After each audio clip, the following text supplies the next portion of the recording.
So this is one of the things that no one tells you about being a landlord. This is a property that we own. I bought in what's a C-class neighborhood. So it was a cheap property. In 2020, I started buying these cheap C-class properties for anything under less than $100,000.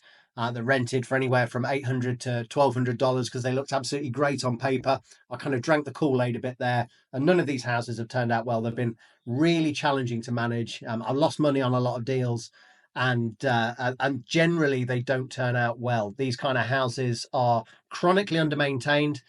They've not been maintained very well by local landlords for many years. They have really deep problems with things like plumbing, electrics, roofs, furnaces, structure, all that kind of stuff. So they can be very costly to own, and the tenant base suffers from a lot of problems, a lot of social problems in those areas. People have a lot of financial difficulties, so it can be very challenging to collect rents. People are often late with their rent. Sometimes they don't pay at all. They're very difficult to communicate with oftentimes. And it can be quite a costly process to evict people and take a lot of time. So all in all, I would never buy this kind of property again. But this is quite typical in terms of what you see when those tenants move out. Now, we didn't know these tenants had moved out. I got a call from the city code department to let me know that trash was piling up outside the property. So I sent somebody out there, and the tenant had very obviously vacated the property. They'd left it completely unlocked, which is not great because it's in a neighborhood with a lot of property crime.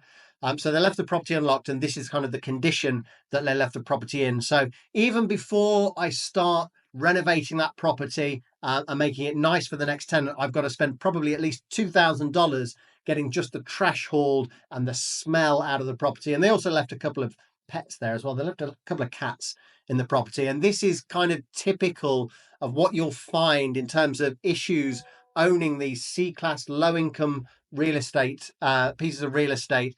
It's generally not a good idea unless you're very local to the property. You can get out there and fix problems yourself and get into the rent collection side of it yourself, because they don't cash flow particularly well if you're using a property manager because of the high maintenance costs and the problematic tenant base.